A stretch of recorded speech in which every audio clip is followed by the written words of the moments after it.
Hey guys, so I'm going to tell you guys what happened to me a couple days ago.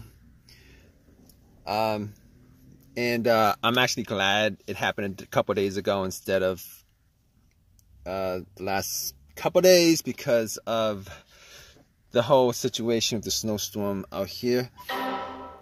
So basically, I was at the Home Depot getting some stuff. Parked my car, was there for about an hour, and then I came back out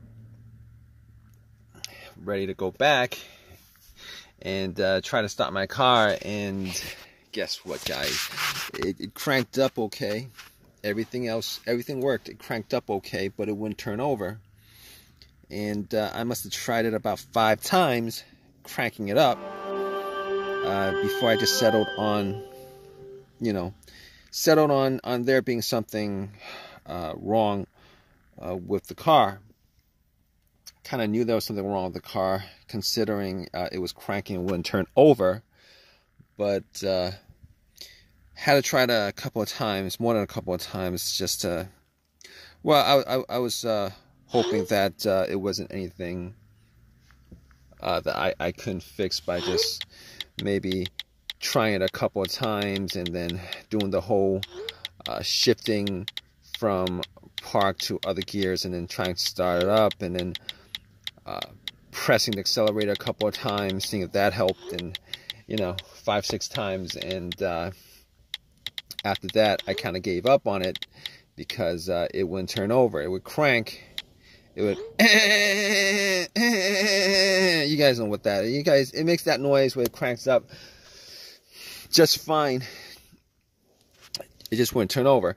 And those cranks were very, very strong cranks. Like they were very strong cranks. It wasn't any kind of slow crank, and that was a bit worrisome to me because if it was like a slow crank or a weak crank, I might have assumed that it was probably the battery or something like that. But considering it was a strong crank every single time I tried to crank it, So basically, I was still hoping that it was something simple like the battery. So what I did was I turned on my headlights and went out to check to see whether the headlights were bright or not. And the headlights were very, very, very bright. So basically, couldn't really make heads or tails of that, considering, well, I kind of could, but I was hoping that it was the battery, because since I was at the Home Depot, if it was the battery, I could have just hopped into the Home Depot and they probably had the brand of battery for the car. But anyway, after that, I put the hood up and checked the battery, because for whatever reason I kind of thought that it had something to do with the battery. I was hoping that it had something to do with the battery. So I was checking the battery, checking the terminals, checking a bunch of other things. But thing about it, I changed out the battery maybe like a year ago. Changed out the battery about a year ago because it kind of died on me. Like I couldn't get it started before, and wasn't really the same situation because it wasn't cranking when the battery situation happened. But this situation right here, it's cranking pretty good. So I know I remember I did not clean up the terminals, and they were kind of, there was some corrosion on there when I changed out the battery a while ago. So I was looking at the terminals, and the terminals looked very, very very corroded. There was like a lot of blue, whitish stuff on there.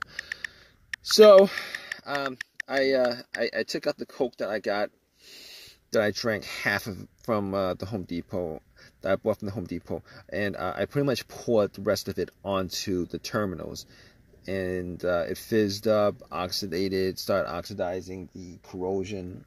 Took a paper towel and pretty much wiped it. And the terminals were not, they weren't super tight. They were tight enough. All right, I could wiggle it out, wiggle it back in, And I kind of wiggled it out, cleaned the inside, wiggled it back in a couple of times just to make sure that you know, it was rubbing the corrosion off. So basically I did that, popped it back on, you know, went back into my car and tried to start it, and it cranked like before. Did it about 3 times, cranked like before. It just wouldn't turn over. So at that point I was like, okay, it might be a bigger situation at that point. And went back out, checked out the negative cable, which is the major ground wire for the whole electrical system of the car. If you guys don't know what the ground wire is, it pretty much completes the circuit. So the ground wire, the major ground wire, if you're in a situation like this and when you're looking for issues with the ground wire, you could just pretty much just trace the negative line, the negative terminal, and normally the negative terminal is bolted onto the frame. So I traced the negative line, and it was fine. There was a little bit of rust on it, but nothing out of the ordinary. It was tight. It wasn't brittle. It didn't break off. It wasn't you know, it was good. All right, the cable was good. There was no portion of it that was broken off. It was good. So at that point, I was able to pretty much troubleshoot as far as eliminating the battery being the cause, eliminating the terminals being the cause, eliminating the negative line being the cause, which is the ground wire, eliminating also the alternator. Now, normally in this situation, it wouldn't be the alternator to begin with, but just to be sure, I did put a battery pack that I had bought from Walmart a year ago, and it was at 75%, but it was good enough. I popped it on anyway. I didn't think that was going to make any difference, so I popped it on and tried to and I try to crank up my car afterwards. It cranked. Obviously, it did the same thing. I tried it 3 times. It cranked, but it did not turn over. So at that point, you know, I could rule it out completely, all those things, including the alternator, which if it was the alternator, which it probably wouldn't have been, couldn't have been, but if it was, the car would have started, and then once I took the booster pack off, it would have died off. So basically, I could eliminate all those things. So I was scratching my head trying to figure out what it was, and I was thinking maybe it could be a bunch of other things, but then I realized that there was no check engine light on the car. I haven't had a check engine light on the car since I had it. Actually, haven't had a check engine light, surprisingly, but there's no check engine light on the car. So at that point, I was able to rule out a bunch of other stuff. Pretty much everything else that had a sensor connected to it that the car would have read if there was some kind of malfunction, I was able to pretty much rule out. And that pretty much includes the mass airflow sensor, the throttle position sensor, the camshaft position sensor, the crankshaft position sensor. You know, the common things that could have caused a situation like that. But I had an OBD2 reader, a cheap $20 OBD2 reader that I had bought from Walmart, and I plugged it in. Okay, and the reason why I plugged it in was to make sure of a couple of things. One of those things was that it wasn't a computer issue. Sometimes if the computer has an issue with being connected to the car itself, it would cause a crank no start situation. So I plugged it in, and if the OBD2 was able to read it through and then analyze it and give me a readout, I knew that that wasn't the case. Normally computer issues could exist because the car's computer could be malfunctioning. There would be a short somewhere, or a fuse issue, blown fuse to the car's ECU, ECM. But you know, it gave me a readout. No, no codes. All clear. So I could rule out, at that point, I could rule out everything I mentioned. which was the mass airflow sensor, the camshaft position sensor, the crankshaft position sensor, the throttle position sensor, rule all those out. I could also rule out the battery at that point. Now, seeing as how I ruled all those things out, there was only a couple things that could have caused it. Being as this is a general troubleshooting assessment that I did, I was like, okay, so it could be the ignition cylinder, fob key could sometimes do that, security, the relay, the fuses, fuel pump, fuel filter clogged up, a bunch of those things. But at that point, I was pretty much trying to test out the things that I could test out, and I was pretty much in that situation where I was going through the things that I could test out without needing any kind of without having taken anything apart, pretty much. So I was like, I got to where the fuses were. I looked at the fuses just to see whether there was any kind of if I could see a blown fuse, if I smelled any kind of burnt smell at all, and was not able to detect whether there was a blown fuse. I did not have a fuse tester on me, and I don't know. I don't know if the Home Depot sold fuse tester. They might. I'm not sure, but it didn't cross my mind to actually go and get one.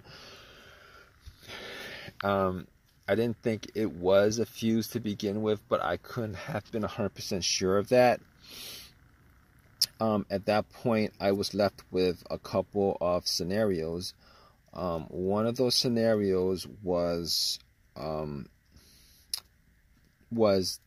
the fuel pump or fuel relay.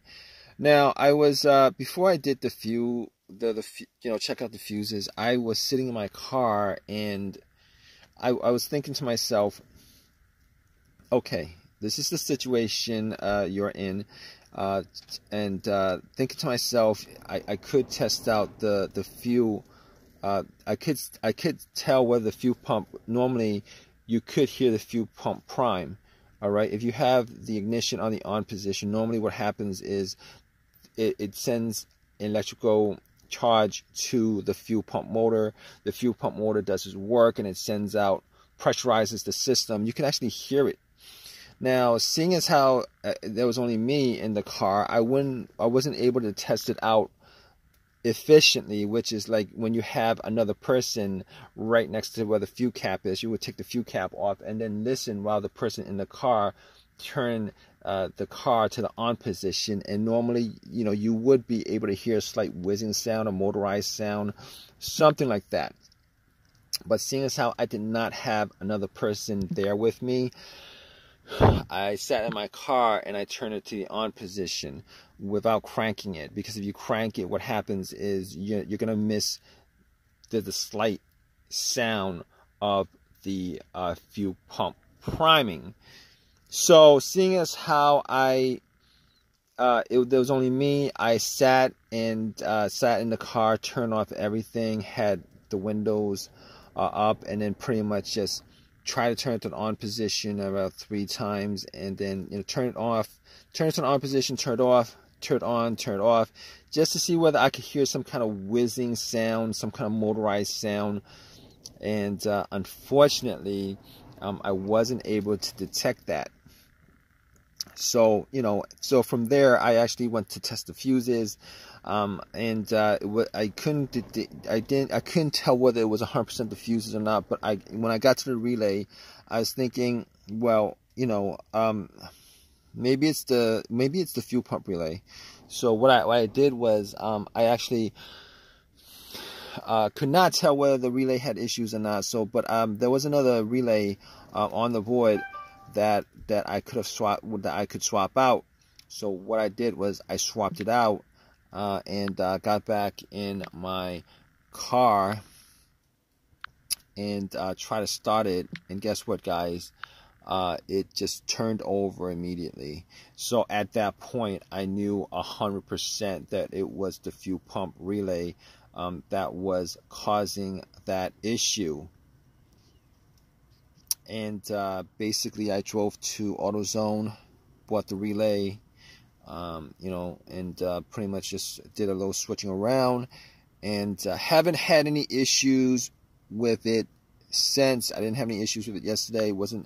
I haven't been out today because of the big snowstorm, but it works fine. It worked fine all day yesterday. And you know, it was 100% the fuel pump relay. Now, if you guys are in this situation where, you know, your car is having this issue where it's cranking but it won't turn over, it won't start, pretty much if you guys go down the list of everything that I pretty much went through myself as far as troubleshooting, 90% of the time you guys will probably figure out what the situation is from that. Hope this has helped you guys out in some way. Hopefully it's not a major issue that's causing your problem. But if you like this video, please give me a thumbs up. Please subscribe, and any comments at all, guys, please leave a comment in the comment section. All right, guys, take care.